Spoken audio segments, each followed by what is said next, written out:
J'ai soupiré et fixé mon téléphone, lisant le message de ma mère pour la 5e fois. Monica, on a besoin de 1500 $ pour Noël. On va avoir des invités. On a besoin de décorations, d'un traiteur et d'une nouvelle tenue pour Belle. Non, s'il vous plaît, non. Comment allez-vous? Juste une autre demande, comme toujours. Au fait, je m'appelle Monica, 33 ans. Je vis à Minneapolis et, apparemment, la banque personnelle de ma famille. J'ai tapé. J'envoie l'argent aujourd'hui, puis j'ai marqué une pause avant d'ajouter un deuxième message. Suis-je invité à cette fête de Noël aussi? La réponse est venue instantanément. Un simple emoji smiley. Pas de mots, pas de confirmation. Juste ce sourire jaune idiot. Je n'aurais pas dû être surprise. C'est comme ça depuis des années, mais ça n'a pas toujours été le cas. Quand j'étais petite, avant mes 10 ans, les choses semblaient différentes. Mes parents, Kevin et Teresa, n'avaient que 21 ans à ma naissance. À l'époque, la vie était simple. Randonnée le week-end, lecture d'histoire, gaufre chaude le dimanche. Puis Belle est arrivée, l'enfant rêvé, la chérie. Dès sa naissance, tout tournait autour d'elle. Mozart à la crèche, cours de langue des signes pour bébé, éducation parentale selon les règles. J'ai retrouvé nos albums photos l'année dernière. Pour chaque photo de moi, il y en avait 10 de Belle. Sur les rares photos de famille, je suis sur le côté, coupé ou flou, tandis que Belle rayonne au centre de la scène. Envoie l'argent et passe à autre chose, ai-je murmuré en ouvrant mon application bancaire. Mon acompte pour un appartement à Uptown a fondu de 1500 $ en quelques secondes. Après avoir obtenu mon diplôme universitaire avec mention, j'ai appelé chez moi, espérant une reconnaissance. Je ne peux pas venir. Belle a une répétition. Comme si cela expliquait tout. Ils ne sont jamais venus nous voir, n'ont jamais pris de nouvelles. Et pourtant, chaque mois de décembre, ils se souvenaient encore de demander de l'argent. J'ai appris à survivre par moi-même, obtenu mon diplôme avec mention et décroché un poste de directrice financière dans une entreprise réputée du centre-ville de Minneapolis, à quelques rues de l'université où j'ai obtenu mon diplôme. Je me suis construit une vie indépendante des besoins des autres. Et pourtant, dès que mes revenus se sont stabilisés, leur attention s'est stabilisée. Monica, Belle a besoin de nouvelles bottes pour l'hiver. Peux-tu lui envoyer 250 $? Monica, on l'inscrit à des cours de piano. Seulement 4000 $ pour le semestre. J'envoyais toujours l'argent. Ça n'a pratiquement pas entamé mon salaire, et une petite part de moi, têtu, voulait encore leur approbation. Puis, il y a 2 ans, est arrivée la vraie demande. Belle a été admise à Sainte-Catherine, a dit mon père au téléphone, d'une voix étrangement formelle. On a besoin d'aide pour les frais de scolarité. Je lui ai demandé si elle avait obtenu des bourses. Après tous les programmes de perfectionnement et les cours particuliers. Un long silence. Puis ma mère m'a dit sèchement, « Ce n'est pas la question. Tu dois soutenir ta sœur. Son avenir est plus important que ta fierté. » J'ai donc accepté 1200 $ par mois, tous les mois. Je me suis dit que c'était temporaire. Mais des mois plus tard, j'ai reçu un autre appel. On a acheté un nouveau SUV. On a donné la berline à Belle. Tu paieras le prêt, d'accord? Face à mes protestations, ma mère a rétorqué. Arrête d'être égoïste. Monica, tu es l'aînée. Tu le dois à cette famille. Et pourtant, j'envoyais 2000 $ pour la voiture, pour le confort. Décembre étant arrivé, j'ai dépensé 1000 $ de plus en cadeaux. Un sac à main de créateur pour Belle, une nouvelle montre pour papa et une carte cadeau spa pour maman. Puis j'ai chargé ma voiture et j'ai fait les 6 heures de route jusqu'à Dutte. Je n'étais pas rentré depuis presque un an, mais c'était Noël. Peut-être que cette fois-ci serait différente. La musique et les rires se déversaient à travers les vitres givrées tandis que je sortais de ma voiture, les bras chargés, un sac de voyage dans une main, des cadeaux soigneusement emballés dans l'autre. J'ai pris une grande inspiration, me suis ressaisi et frappé à la porte d'entrée. Un instant plus tard, ma mère a ouvert.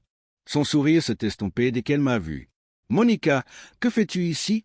a-t-elle demandé sans bouger de l'embrasure de la porte. J'ai cligné des yeux. « Je ne comprends pas. J'ai envoyé l'argent. Je t'ai envoyé un texto pour te prévenir de ma venue. » Elle a froncé les sourcils. « Tu l'as fait, mais je ne pensais pas que tu viendrais. D'habitude, tu es à l'écart de ces réunions bruyantes. »« C'est Noël ?» ai-je dit doucement. « Je ne rate jamais Noël. » Avec un soupir, elle s'est écartée. « Eh bien, tu es là. Entre. Tout le monde est déjà en train de manger. » Une douce chaleur et une odeur de cannelle ont envahi l'air lorsque je suis entré. Des rires ont jailli de la salle à manger. J'ai reconnu les voix. Oncle, tante, cousin, Et au centre, rayonnante comme une star de cinéma de Noël, Belle, vêtue d'une robe rouge scintillante. Je suis arrivé, a annoncé ma mère d'un ton neutre.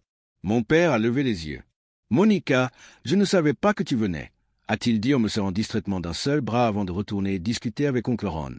Je suis resté là, gêné, tenant mes sacs. Belle ne s'est même pas levée. « Salut », a-t-elle murmuré en me jetant un bref coup d'œil avant de se remettre à bavarder avec ma cousine Mélanie. J'ai glissé mes cadeaux sous le sapin, déjà débordant de cadeaux, et me suis calé à côté de tante Grace, la seule à me demander comment j'allais. « Monica, quelle belle surprise !» a-t-elle dit chaleureusement en me serrant la main. « Comment va le travail ?»« Bien, je viens d'être promue directrice financière principale. »« C'est incroyable. Tu as toujours été la plus intelligente, » a-t-elle dit assez fort pour que la table l'entende. J'ai aperçu une lueur d'irritation sur le visage de ma mère, tandis qu'elle versait de la purée dans l'assiette de Belle. Le dîner s'est déroulé dans un flou. Personne n'a mentionné qui avait payé les études de Belle ni leur nouveau SUV. Une fois les cadeaux ouverts, Belle a brandi le sac à main de créateur que je lui avais acheté, a murmuré un « merci » froid et est passé à autre chose. Si vous avez déjà tout donné et que vous vous sentiez toujours invisible, abonnez-vous, car la suite va tout changer.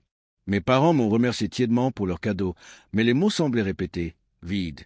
Puis ma mère m'a tendu un paquet emballé à la hâte. « C'est pour toi, Monica ?» J'ai décollé le papier froissé pour trouver une écharpe grise unie, en laine épaisse et irritante, clairement taillée pour un homme. Je l'ai immédiatement su. C'était la même marque que portait oncle Jim, mais il n'était pas venu cette année. « Merci », ai-je dit en forçant un sourire, mais intérieurement, je me sentais vide. Il n'avait même pas pris la peine de m'offrir quelque chose à moi. À 11 heures, le bruit s'est calmé. La plupart de la famille élargie était partie.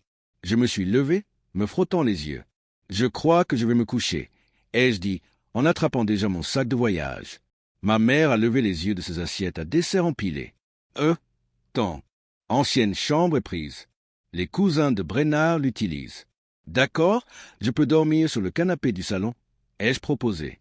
Elle a secoué la tête. « C'est là que dort tonton Dave. »« Oh, où suis-je censé dormir ?» Elle a haussé les épaules. « On ne t'attendait pas, Monica. Et c'est peut-être un hôtel.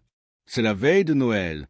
Tout est réservé, tu le sais. » De la cuisine, Belle a ricané. « Oui, il n'y a pas de place à l'auberge ni au refuge. » Ces mots m'ont blessé. J'ai regardé mon père. Il a croisé mon regard, puis s'est détourné discrètement pour ramasser des verres vides. Quelque chose a craqué en moi, une pause silencieuse, définitive. J'ai posé l'écharpe sur la table basse, pris mes affaires et suis sorti dans la nuit glaciale du Minnesota. Le seul hôtel était complet. Les appels à de vieux amis restaient sans réponse ou s'excusaient. J'ai donc roulé 6 heures pour retourner à Minneapolis, ne m'arrêtant que pour un café et de l'essence. Vers 3 heures du matin, je me suis arrêté dans un minuscule motel en bord de route. « Joyeux Noël » a dit le vieil homme à l'accueil. « Vous voyagez ce soir ?»« Émilie, urgence » ai-je murmuré. Il a hoché la tête, puis m'a tendu une petite boîte. Une tarte de Noël offerte par la maison. Personne ne devrait être seul aujourd'hui. Et dans ce geste de gentillesse discret, je me suis senti plus apprécié que je ne l'avais été depuis des années. Le propriétaire du motel et moi avons discuté brièvement. Il m'a parlé de ses petits-enfants, de ses recettes de tarte préférées, avant de me tendre la clé de la chambre. Je suis monté, j'ai mangé la tarte et je me suis effondré dans mon lit. L'épuisement m'a submergé comme une vague. Je me suis réveillé tard le lendemain, la lumière du soleil filtrait à travers les stores. C'était le jour de Noël. Le soir, j'avais terminé le long trajet de retour vers Minneapolis. Mon appartement était froid, sombre et vide. J'ai vérifié mon téléphone. Pas de message, pas d'appel manqué. Personne ne m'avait demandé si j'étais bien rentré. Pourquoi? Je n'étais pas de la famille. J'étais une transaction, un distributeur automatique avec un battement de cœur. Le lendemain de Noël, j'ai sombré dans un état second. À la tombée de la nuit, je me suis recroquevillé sur le canapé et j'ai parcouru les réseaux sociaux, cherchant désespérément une distraction. Puis je l'ai vu, la dernière publication Instagram de Réel. Un carrousel de photos de fêtes parfaitement filtrées, de visages souriants, de lumières scintillantes. J'ai passé Noël avec les gens qui comptent le plus. Je n'étais sur aucune photo. Quelque chose s'est cassé. J'ai ouvert mon application bancaire et j'ai regardé les paiements prévus. $1 200 pour les frais de scolarité de Belle le premier, $8 000 pour le prêt SUV le 5. Mes doigts ont plané, puis, un par un, J'ai annulé les deux. Ça suffit, ai-je murmuré dans le silence. 2 semaines ont passé. Silence. Aucun appel. Aucun SMS. Je me suis plongé dans le travail, j'ai pris rendez-vous avec un agent immobilier, j'ai accepté ce verre avec Matt de la comptabilité. Puis, début janvier, mon téléphone a sonné. Maman, Monica, a-t-elle aboyé? Pourquoi Belle a-t-elle été convoquée au bureau des finances aujourd'hui? Ses frais de scolarité sont en retard. Répare ça. Pas de salutations, juste des exigences. Ce n'est pas une erreur, ai-je dit calmement. Je l'ai annulé. Silence. Alors, toi, quoi? Comment as-tu pu être aussi égoïste? La famille aide la famille. Tu m'as mise à la porte la veille de Noël après avoir financé la fête, après avoir fait 6 heures de route pour y être. Tu m'as traité comme si je n'existais pas. Tu dramatises. Non, j'arrête. J'ai aussi annulé les mensualités de la voiture. Un accident. La voix de mon père en arrière-plan. Comment as-tu annulé? Au revoir, maman. J'ai raccroché. Mon téléphone s'est rallumé, appel après appel. Puis, les textos ont commencé. De Belle, espèce de petite jalouse mesquine. J'ai toujours ce que tu me détestais. De papa, après tout ce qu'on a fait pour toi, c'est comme ça que tu nous remercies? Ingrat. De maman, tu vas le regretter. Monica, attends un peu. La famille, c'est pour toujours, et tu brûles des ponts que tu ne peux pas reconstruire. C'est le dernier message que j'ai vu avant d'éteindre mon téléphone pour la journée. Quand je l'ai rallumé le lendemain matin, les notifications ont afflué. Cette fois, il ne s'agissait pas seulement de mes parents ou de Belle. Il s'agissait de cousins dont je me souvenais à peine, d'un oncle de Rochester que je voyais une fois par an.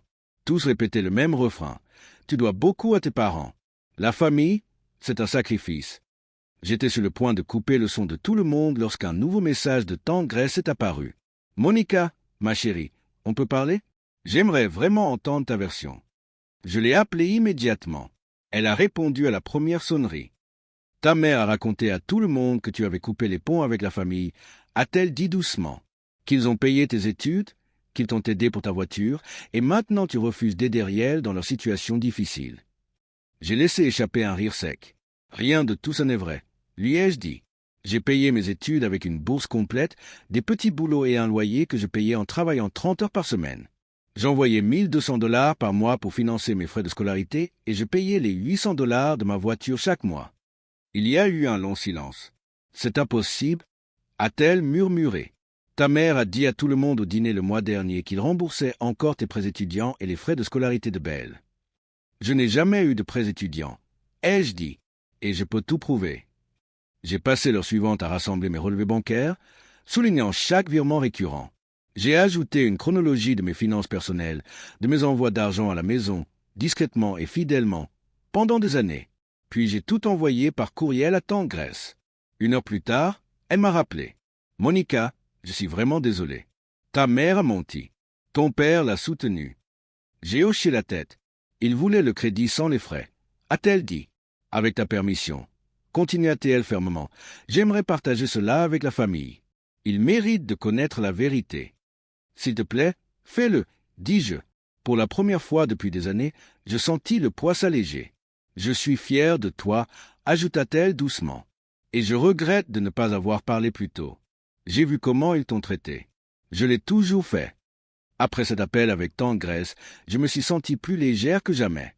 2 jours plus tard, mon téléphone s'est remis à vibrer, mais cette fois, les messages étaient différents. « Monica, je suis tellement désolé pour ce que j'ai dit. Je n'avais aucune idée de tout ce que tu faisais pour ta sœur et tes parents. Ta tante nous en a montré la preuve. Nous te devons tous des excuses. » Apparemment, tante Grace avait créé un groupe de discussion familiale séparé, sans mes parents ni Belle, et avait discrètement partagé les relevés bancaires et mon calendrier écrit. La vérité avait enfin éclaté.